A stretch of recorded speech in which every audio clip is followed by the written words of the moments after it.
जय गुरु जी। संगत जी गुरु जी की कृपा, गुरु जी के आशीर्वाद से आज का जो सत्संग हम आपके साथ शेयर कर रहे हैं वो कविता आंटी का सत्संग है। ये बहुत प्यारा और ब्लेसिंगफुल सत्संग है। तो मेरी विनती है आप सभी गुरु परिवार से कि सत्संग को अंत तक सुने, ध्यान से सुने, पूरा सुने। सत्संग का मतलब होता है सत्य का संग, और सत्संग की प्राप्ति जब ही होती है जब गुरु कृपा होती है।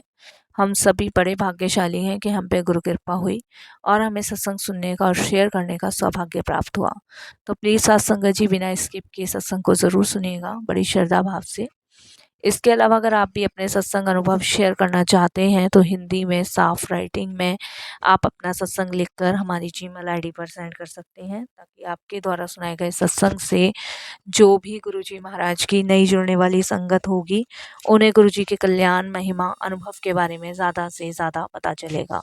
सत्संग आपको पसंद आए तो आप इसको लाइक कीजिए, चैनल को सब्सक्राइब कीजिए, वीडियो को ज़्यादा से ज़्यादा संगत में शेयर कर दीजिएगा और बेल आइकन दबाना बिल्कुल भी नहीं भूलिएगा। जब भी कोई लेटेस्ट सत्संग आएगा उसका नोटिफिकेशन आपके पास आएगा। तो चलिए, तो संगत जी चलते हैं गुरुजी महाराज के सत्संग की ओर। सत्संग शुरू करने से पहले करते हैं गुरुजी का मंत्र जाप। ओम नमः शिवाय, शिव जी सदा सहाय। ओम नमः शिवाय, गुरुजी सदा सहाय। जय गुरुजी। संगत जी सबसे पहले गुरुजी महाराज के चरणों में कोटि कोटि नमन। सारी संगत जी को जय गुरुजी। संगत जी, आज का जो सत्संग मैं शेयर कर रही हूँ अपने हस्बैंड का शेयर कर रही हूँ। दिलीप अंकल मेरे हस्बैंड हैं और मैं यही शेयर करूँगी कि उनकी कहानी गुरुजी महाराज के साथ कहाँ से शुरू हुई, कैसे उनकी जर्नी शुरू हुई। संगत जी, ज़िंदगी जब पटरी से उतर जाती है ना तो इंसान को लगता है कि भगवान भूल गए, पर वही समय होता है जब वो पकड़ कर खड़े होते हैं। एक वही समय होता है जब वो हमारे साथ होते हैं। एक वही समय होता है जब वो हमें थामे हुए होते हैं। और एक वही समय हमारा था जब भगवान ने हमें पकड़ रखा था, उन्होंने हमारे दुखों को दूर कर रखा था। संगत जी, मेरे हस्बैंड का एक छोटा सा बिजनेस था, मशीन पार्ट्स की सप्लाई। 2020 में सब कुछ अच्छा चल रहा था, पर कहते हैं ना, जब तूफान आता है तो कहकर नहीं आता। घर ठीक, बच्चे ठीक, बिजनेस ठीक, पर अचानक एक बड़ा ऑर्डर आया 8 लाख का। मेरे हस्बैंड और मैंने सोचा बस यहीं से कंपनी उठ जाएगी और यहीं से हमारा काम और अच्छा चल उठेगा। मैंने संगत जी अपने हस्बैंड को कहा कि अब हमें चिंता और फिक्र करने की कोई भी ज़रूरत नहीं है, और मेरे हस्बैंड भी बिल्कुल चिंता मुक्त थे। मेरे हस्बैंड ने संगत जी उधार लेकर माल पूरा तैयार करवाया, पूरा का पूरा। लेकिन जिस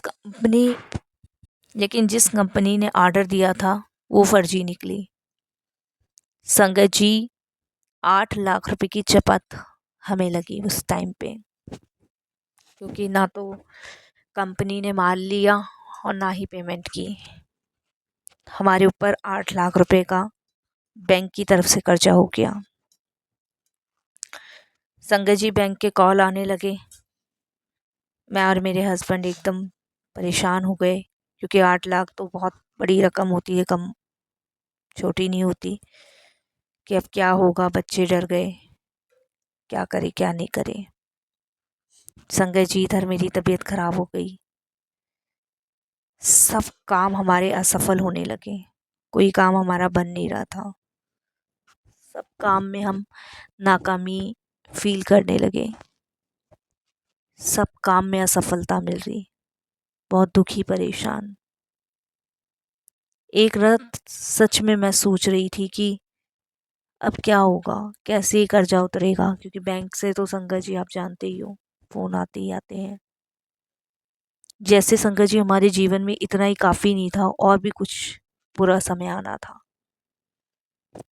संगत जी, टेंशन चिंता की वजह से मेरे हस्बैंड को लीवर इन्फेक्शन हो गया।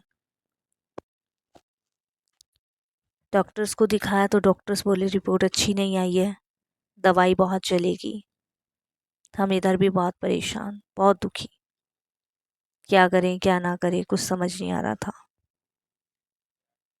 संगत जी, इधर तो कर्जा बहुत ज़्यादा था, इधर दवाई बहुत महंगी थी, कुछ भी समझ नहीं आ रहा था। मैं संगत जी रोज छुप छुप कर परेशान रोती। बच्चे भी ये सब देखते और बोलते पता नहीं कहाँ हमारे घर की खुशियाँ चली गई। क्योंकि संगत जी ये इम्प्रेशन बच्चों पे बहुत गलत पड़ता है। मेरे हस्बैंड की आंखों में डर था। वो टूट रहे थे लेकिन वो जाहिर नहीं कर रहे थे। और वो पूरी तरह टूट चुके थे लेकिन फिर भी वो किसी को बता नहीं रहे थे। परिवार रिश्तेदारों ने मदद छोड़ दी। उल्टा संगत जी हमें ही ताना देने लग गए। मेरे हस्बैंड को कहने लगे कि दिलीप नौकरी कर ले, बिजनेस तेरे बस की बात नहीं है। कुछ कहते कि भगवान कोई ना कोई रास्ता निकलेगा। मेरे घर वाले कहते मेरी बहन तेरी वजह से रो रही है। मतलब मेरे हस्बैंड को मुझे चारों तरफ से लोगों ने एकदम घेर लिया। मैं बोल भी नहीं सकती थी, चुपचाप सुनती रहती। इतना अकेला हम दोनों हो गए थे ना कि संगत जी हमारी रातों की नींदें उड़ गई थी। हमें नींद नहीं आती थी। एक दिन संगत जी अस्पताल से आई हस्बैंड को लेके, और वो मैं बहुत थकी हुई थी। घर का दरवाज़ा खोला तो देखा कि मेरे बच्चे एक वीडियो सुन रहे हैं, वो भी गुरुजी का सत्संग। उस समय मैं थकी हुई थी और हस्बैंड को देख के परेशान थी। वो भी टेंशन में, हम लोग भी टेंशन में। मैंने झंझा कर बोला, ये सब क्या चला रखा है, ये सब क्या सुन रहे हो। वो बोले कि मम्मी ये कोई गुरुजी का सत्संग है, वो सुन रहे हैं। मेरे को टूटा परेशान देख के मेरे हस्बैंड ने मुझे शांत कराया और बोले शांत हो जाओ, बच्चों की क्या गलती है। मेरे पति टूट रहे थे पर कहीं ना कहीं तो संगत जी वो अपने आप को संभाल रहे थे। मैंने उस दिन तो नहीं सुना, संगत जी परेशान थे, लेकिन अगले दिन जो बच्चे सुन रहे थे वो ऑटोमेटिक मेरे फ़ोन में चल पड़ा। कुछ अजीब सा उस दिन हमारे साथ हुआ। जैसे ही मैंने पूरा सत्संग सुना तो वो पूरा सत्संग मेरे जीवन से रिलेटिव था। संगत जी मेरे हस्बैंड फैक्ट्री में गए थे, अचानक ऊपर की सेल्फ से एक पुराना डिब्बा गिरा। उसमें उसे पिछले कई सालों से वो बंद पड़ा था, जिसमें बिल था, जिस पर एक क्लाइंट ने 70,000 का पेमेंट कभी नहीं किया था। वो डिब्बा अचानक से नीचे गिरा और मेरे हस्बैंड ने वो संगत जी देखा। संगत जी मेरे हस्बैंड ने मुझे फ़ोन लगाया और बोले कि किसी क्लाइंट ने मुझे पेमेंट नहीं की है, बहुत टाइम हो गया है, पता नहीं ये डिब्बा कब से ऊपर पड़ा है और आज गिरा है। मैं हैरान हो गई कि मैंने अभी ये सत्संग सुना और इस सत्संग में लिखा भी था कि अभी तुझे खुशखबरी मिलने वाली है, तो क्या ये खुशखबरी थी। उसी शाम संगत जी मेरे हस्बैंड की रिपोर्ट भी बेहतर आई। संगत जी मैं तो डेली अब गुरुजी के सत्संग सुनने लगी। ये कोई इत्तेफाक नहीं था। इस सत्संग के माध्यम से गुरुजी हमारे कष्ट काट रहे थे। बहुत कुछ बदला, बहुत कुछ। संगत जी मेरे हस्बैंड ने उस क्लाइंट को फ़ोन किया और वो क्लाइंट भी एकदम से मान गया पैसे देने के लिए। 70,000 रुपये संगत जी हमने बैंक का लोन चुकाया उस टाइम, जब तक हम गुरुजी के दरबार नहीं गए थे। एक रात मैं अकेले बैठी थी, कमरे की लाइट बंद थी, बस एक छोटा सा दिया मैंने जला रखा था। मैं अपने संगत जी परेशान लाइफ को देख नहीं पा रही थी, बच्चों को टूटा नहीं देख पा रही थी, हस्बैंड को टूटा हुआ नहीं देख पा रही थी। अचानक उस दिन संगत जी जो मंदिर में दिया जल रहा था उसकी लो जो थी वो बिल्कुल सीधी हो गई, तेजी से चमकने लगी। ऐसा लगा जैसे कोई सामने खड़ा होकर देख रहा हो। मैं डर गई, पर अगले ही पल संगत जी मुझे एक अजीब सी शांति मिली, अजीब सा सुकून मिला। उसके अगले दिन मेरे हस्बैंड बोले कि पता नहीं रात मुझे एक सपना आया, मैंने एक मंदिर देखा। मैंने कहा कुछ अजीब तो मेरे साथ भी हो रहा है, लेकिन मैं आपसे कुछ कहना चाहती हूँ। मैं कुछ दिन से ये सत्संग सुन रही हूँ, आप इस मंदिर का पता लगाओ, ये कहाँ है, हम चलते हैं। मेरे हस्बैंड ने पता किया तो ये दिल्ली का छतरपुर मंदिर निकला। मेरे हस्बैंड ने मना किया लेकिन पता नहीं फिर उनको खुद ब खुद क्या हुआ और वो चल पड़े। हम बड़े मंदिर गए तो पहली बार लगा मेरी छाती से कोई भारी बोझ उतर गया हो। मुझे लगा किसी ने मेरे कंधे पे हाथ रखा हो। मैं रोना चाहती थी पर रो नहीं पा रही थी। मैं टूटी हुई थी, बिखरी हुई थी, लेकिन एक तरफ सिमटी खड़ी थी। संगत जी, वो शब्द नहीं थे जो मेरे टूटे मन की दवाई बन रहे थे। मुझे सुकून मिल रहा था। बड़े मंदिर से वापस आई तो घर में एक बड़ा बदलाव मैंने देखा। अगले 12 दिन में मेरे पति की रिपोर्ट लगभग नॉर्मल ही आ रही थी। जिस कंपनी ने हमसे फ्रॉड किया था उसके मालिक सारे पकड़े गए, क्योंकि मेरे हस्बैंड ने कंप्लेंट डाली हुई थी। संगत जी, हमारे बैंक का सारा कर्जा उतरा और एक नया क्लाइंट भी मेरे हस्बैंड के जीवन में आया, जिन्होंने 3 साल का कॉन्ट्रैक्ट मेरे हस्बैंड को दिया। कैसे हुआ? ये गुरुजी की कृपा से हुआ। मेरा घर, मेरा बिजनेस, मेरे परिवार की सेहत, सब कुछ ठीक होने लगी। मेरे पति ने कहा शायद सच में कोई है जो हमें संभाले हुआ है। मैंने तुरंत मुस्कुरा के कहा कि गुरुजी, जब से हम उस मंदिर से होकर आए हैं तब से ही हमारे जीवन में बदलाव आ रहे हैं, जब से ही हमारे कष्ट दूर हो रहे हैं। संगत जी, जब इंसान टूटता है ना, तभी उसे असली भगवान मिलते हैं। गुरुजी ने मुझे सिखाया है कि अंधेरे में जो हाथ थाम ले वही सच में अपना है। मैं संगत जी यही कहूँगी कि आज का जो सत्संग मैं शेयर कर रही हूँ वो गुरु कृपा से कर रही है। ये मेरा पहला ही शुक्राना सत्संग है। जिंदगी के अंधेरे को मिटाने वाले गुरुजी ने रोशनी की किरण मेरे जीवन में फैलाई है, उसके लिए उनका हमेशा शुक्राना करती हूँ। संगत जी, एक अंधेरे के बाद एक रोशनी की किरण गुरुजी ने मेरे जीवन में दिखाई है, जिसके लिए बारंबार भी मैं शुक्राना करूँ या प्रणाम करूँ वो कम ही लगता है। जब हम जिंदगी से थक जाते हैं ना, टूट जाते हैं, तो उस समय हमें संभालने वाला कोई नहीं होता। उस समय हमें संभालने वाले सिर्फ हमारे गुरुजी होते हैं। हमारे कष्टों को दूर करने वाले हमारे गुरुजी होते हैं।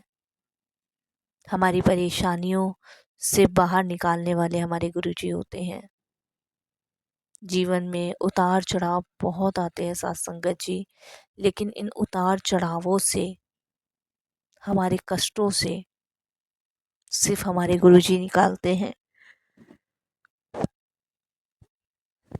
गुरुजी ने हमें इस कदर संभाला कि उन्होंने कभी पता ही नहीं लगने दिया कि वो कैसे हमारे काम बनाते चले गए, कैसे हमें उठाकर जमीन से आसमान पे बिठाते चले गए। गुरुजी ने कभी पता ही नहीं लगने दिया कि उन्होंने कब हमारे जीवन की डोर को थाम लिया और कब हमें परेशानी भरी वाली चीज़ों से बाहर निकाल दिया। आज भी संगत जी, जो लोग मुंह फेरते थे, जो लोग ऐसी नज़रों से हमें देखते थे, वो लोग आज जीवन के हर मुश्किल समय में हमारे साथ खड़े हैं, चाहे मन से या बेमन से। गुरुजी ने उन चीज़ों में भी बदलाव किया। तो बहुत शुक्राना गुरुजी का, बहुत शुक्राना। संगत जी, जीवन चाहे छोटा हो चाहे बड़ा हो, लेकिन अगर आपके जीवन में गुरु हैं तो आप कभी भी हार नहीं सकते, कभी भी नहीं। मैं जब भी गुरुजी के बड़े मंदिर जाती हूँ ना, तो मेरी आंखों से बहुत आंसू निकलते हैं। मन करता है कि मैं यहाँ इतना रोऊं, इतना रोऊं, बहुत रोऊं, लेकिन मैं कुछ चीज़ों में सिमट के ही रह जाती हूँ। मेरी आंखों से आंसू निकल ही नहीं पाते। मुझे लगता है जैसे कि बहुत सारी कमियां अभी भी हम लोगों के अंदर है और गुरुजी दूर कर रहे हैं। इसीलिए तो संगत जी, सत्संग हम करते नहीं, गुरुजी हमसे करवाते हैं। सत्संग हम बोलते नहीं, वो हमसे बुलवाते हैं। हमारी तो इतनी औकात नहीं कि हम कुछ भी वर्णन उनके सामने कर पाए। ये तो उनकी मेहर है, उनकी कृपा है, उनकी ब्लेसिंग्स है, जो आज हम अपना शुक्राना सत्संग आप सभी के साथ शेयर कर रहे हैं। गुरुजी ने ज़मीन से उठा के आसमान की बुलंदियों तक पहुंचाया है। इसके लिए भी उनका धन्यवाद प्रकट करती हूँ। संगत जी, हमें नहीं पता होता कि हम कब प्रभु चरणों से जुड़ जाते हैं, लेकिन कब गुरुजी हमें जोड़ लेते हैं, कब वो हमारी पर्स काटते हैं, कष्टों से मुक्ति दिलाते हैं, ये भी नहीं पता लगने देते। मैं दिन में बहुत सत्संग सुनती हूँ और कोई ना कोई हिंट, कोई ना कोई मैसेज गुरुजी मेरे तक पहुँचाते ही हैं, कोई ना कोई ज़रिया बना के मदद पहुँचाते ही हैं। ये गुरु कृपा है। हमें कभी नहीं भूलना चाहिए संगत जी कि हमारे पीछे एक बहुत डिवाइन पावर का हाथ है, एक ऐसी शक्ति जिसे सिर्फ महसूस किया जा सकता है।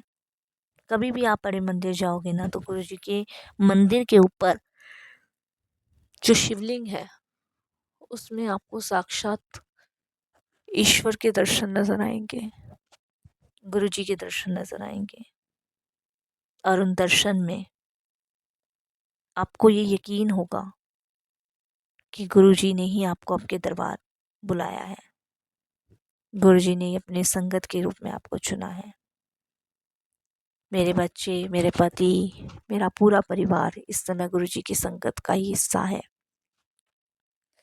कुछ नेगेटिव लोग हमारे जीवन में होते हैं, उनको भी दूर गुरु जी ही करते हैं और हमें पता भी नहीं लगने देते कि कब वो नेगेटिविटी हमारे जीवन से दूर करते जा रहे हैं। मैं तो हमेशा उनका शुक्राना, धन्यवाद ही प्रकट करूंगी और यही कहूंगी कि गुरुजी ब्लेसिंग ऑलवेज, ब्लेसिंग ऑलवेज। सबको ऐसे ही ब्लेस करो, सबको अपने चरणों से जोड़ लो, सब पे अपनी कृपा बना लो, क्योंकि ये गुरु की कृपा अनंत है, अविनाशी है। संगत जी, सत्संग शेयर करते हुए कोई भूल चूक हो तो क्षमा करना। ओम नमः शिवाय, शिव जी सदा सहाय। ओम नमः शिवाय, गुरु जी सदा सहाय। ये पहला ही शुक्राना सत्संग है जो मैं आप सभी के साथ शेयर कर रही हूँ। जय गुरु जी, शुक्राना गुरु जी।